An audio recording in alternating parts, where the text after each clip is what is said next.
Vous êtes sur France 24 et vous avez raison. Bienvenue dans votre journal de l'Afrique. À la une ce soir, l'an 1 de la révolution dite progressiste populaire au Burkina Faso. Et à cette occasion, le très discret capitaine Traoré a accordé une interview à des journalistes. Nous l'entendrons. Décryptage à suivre sur son action depuis le coup d'État de septembre 2022. Et nous prendrons aussi des nouvelles de l'AES, l'Alliance des États du Sahel. Nous parlerons aussi de ce fait divers effroyable survenu en Ouganda. 4 enfants de 2 à 3 ans ont été poignardés à mort par un homme qui s'est fait passer pour un parent. Le suspect dont le mobile reste inconnu a été arrêté. On vous en dit plus dans cette édition. Et notre page culturelle de ce vendredi vous offre une nouvelle voix de la littérature africaine. À seulement 24 ans, Pascal Boroto vient de remporter la 5e édition du prix Voix d'Afrique avec un premier roman intime et puissant, Le nom de ma mère, un récit entre deuil, mémoire et engagement journalistique dans l'est du Congo entre Bukavu et Goma. Un texte salué par un jury présidé par Mohamed Bougarsar. Pascal Boroto est avec nous ce soir.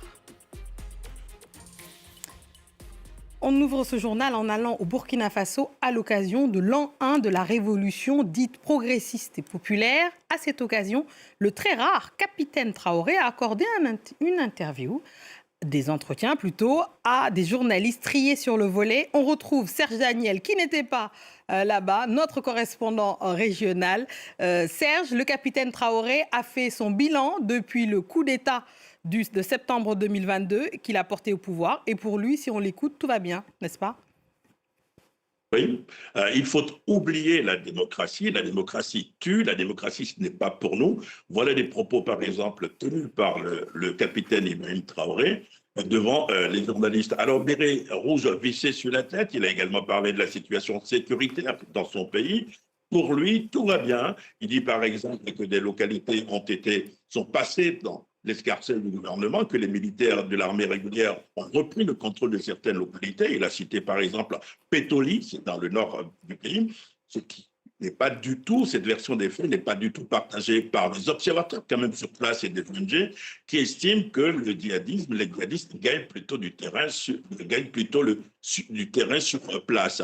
Alors, Ibrahim Traoré a également parlé d'économie, il a parlé de développement de son pays. Il a dit, par exemple, aujourd'hui, tout est endogène. Formation militaire endogène, c'est-à-dire que les militaires de son pays sont formés sur place. Il a parlé de refondation économique également, avec un slogan « Mon assiette, ma fierté ». Et il faut dire que son gouvernement affirme avoir mobilisé au cours des 3 dernières années près de 500 milliards de francs CFA pour développer le pays. Serge, le Burkina, ça ne nous a pas échappé, fait partie de l'AES, l'Alliance des États du Sahel, un sujet qu'il a également abordé, qu'en dit-il ? Ah oui, tout à fait. Il dit par exemple que l'intégration doit aller de l'avant au sein de l'AES, qui est formé de 3 pays, comme le savait le Mali, le Burkina et le Niger. Il dit pas question d'accepter les tracasseries aux frontières. Et il a insisté sur une chose, c'est qu'au niveau confédéral, il est président en exercice de l'AES, au niveau confédéral, il faut que les forces armées puissent combattre ensemble, une armée commune capable d'intervenir dans tout le Sahel. Mais disons-le, pour le moment, ce projet, c'est un projet sur papier. Merci Serge Daniel pour ce décryptage. Et on quitte l'Afrique de l'Ouest et on se dirige en Ouganda pour un fait divers effroyable qui s'est déroulé dans un quartier de Kampala, la capitale. Là-bas, un homme s'est présenté dans une école maternelle se faisant passer pour un parent d'élève. Il en a profité pour tuer au couteau 4 enfants âgés de 2 à 3 ans. Le mobile de l'attaque reste pour l'heure inconnu. Laurent Berstécher nous en dit plus. Les visages crispés par la douleur, insensibles aux mots de réconfort que leur adressent les policiers. Ces parents sont encore sous le choc, après avoir vécu l'horreur. Quelques instants plus tôt, un homme faisait irruption dans l'école maternelle où étaient gardés leurs enfants, avant de passer à l'acte. Le suspect aurait visité l'établissement il y a quelques jours pour demander d'inscrire son fils. On lui avait demandé de revenir aujourd'hui, ce qu'il a fait.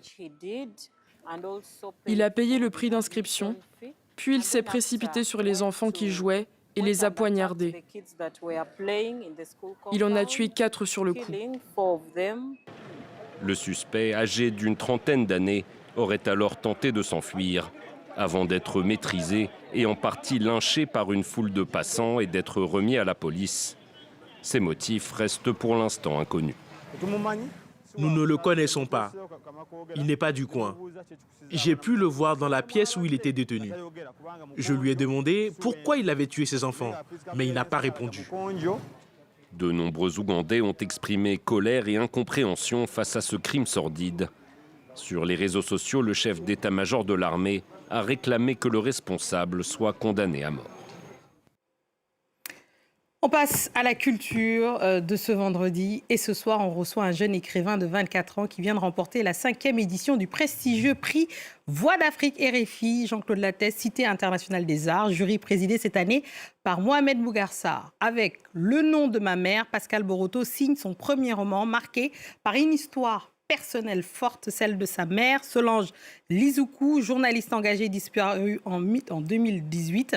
Entre héritage, quête d'identité et engagement sur le terrain, son récit nous plonge dans la réalité de l'Est congolais, entre conflits, déplacements de population et mémoire collective. Merci Pascal Boroto et bienvenue dans votre JTA. Merci Fatimata. Alors dites-nous peut-être une réaction avant de parler du livre. Comment avez-vous vécu d'avoir été lauréat, le 5e lauréat de ce prestigieux prix Voix d'Afrique? C'était très émouvant et surtout pour moi, je ne l'aurais jamais imaginé. Donc ça a été tout un coup, mais c'était très très bien. Alors, parlons du livre. Je dois vous dire que ce livre m'a bouleversée. Évidemment, l'histoire d'une mère et de son fils ne peut pas laisser indifférent, surtout quand on est mère soi-même. Votre roman est profondément intime, mais au-delà de l'intime, il est aussi politique, parce que ça parle aussi de l'engagement de votre mère. Est-ce que c'est ça que vous avez aussi voulu raconter ?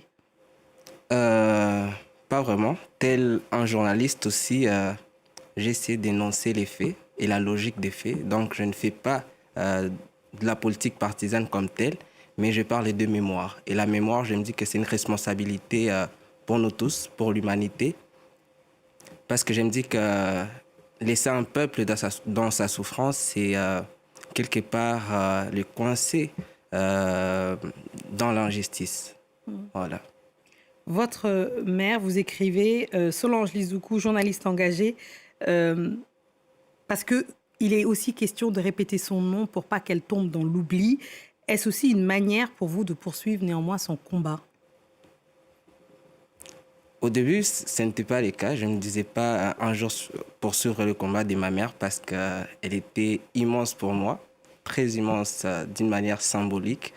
Alors, mais inconsciemment, je me suis retrouvé à faire la même chose qu'elle. Bah oui, parce qu'il faut expliquer qu'avant, vous avez fait de l'économie, etc., de la comptabilité. Tout comme elle. Comme elle, et vous vous retrouvez aussi journaliste à documenter l'horreur de l'Est. Oui, mais après, c'est survenu après une période difficile. J'ai perdu ma mère et j'ai cherché à comprendre ce qu'elle faisait. C'est qu'elle était d'une manière générale.